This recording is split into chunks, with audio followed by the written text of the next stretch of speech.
One minute, regé-jean was charming the ton. The next, Whisper Networks had him trading silk cravats for a Walther PPK.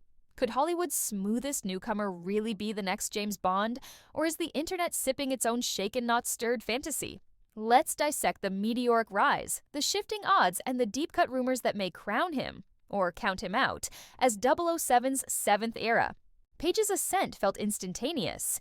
Bridgerton dropped on Christmas 2020. By spring 2024, he'd rocketed past names like Tom Hardy to sit as bookmakers' outright favorite. For several feverish weeks, he sat alone atop the betting boards, proof that one breakout role can rewrite a franchise's future overnight.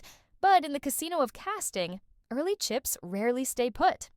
Jump to April 2025, and the numbers tell a different story. Ladbrokes now pegs Page at 16-1. Respectable, yet trailing a tug-of-war between Aaron Taylor-Johnson and Henry Cavill for pole position, with Taylor-Johnson dipping as short as minus 125 on U.S. books earlier this year. Still, digits don't decide destinies. Emotion does, especially online. TikTok clips rack up millions of views imagining the first Black Bond, while comment threads oscillate between exhilaration and hand-wringing over whether Page is too famous too soon. Supporters champion fresh representation. Traditionalists cling to an era long past.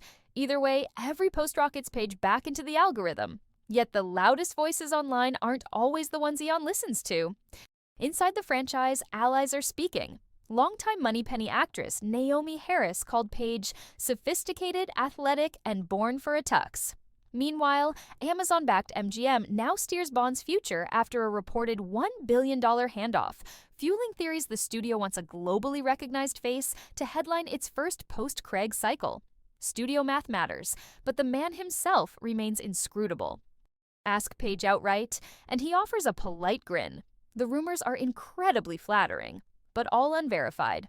Reporters note he deftly sidesteps every follow-up, never confirming, never denying, keeping his allure intact while avoiding franchise backlash if the part goes elsewhere. Bookmakers clutch their pencils, rivals sharpen theirs. Because Page isn't auditioning in a vacuum, Taylor-Johnson reportedly screen-tested in full gun-barrel glory. Cavill, once rejected for being too young, now stands polished and proven. Theo James, Josh O'Connor, Richard Madden, and even fanpick Idris Elba float in and out of rumor lists. Each brings a distinct flavor, meaning producers must decide what Bond even means in 2025. Unverified chatter splits into two extremes. Some insiders claim Amazon wants a shock cameo reveal in a 2026 teaser, Page reportedly high on that shortlist. Others insist the Broccoli family still prefers an unknown to reset expectations entirely. For now, both scenarios remain pure speculation, echoed but unconfirmed across industry blogs. And limbo, strangely, keeps Page's mystique alive. If regé-jean eventually orders that iconic martini, Bond's legacy could vault into a new era of style, diversity, and global fandom. But until the producers slide a contract across the table, the role is both his and not his at the same time. Which begs the real question, when the tux is finally tailored, will audiences embrace a reinvention or demand a return to form? Sound off below? Your thoughts might just tip the odds.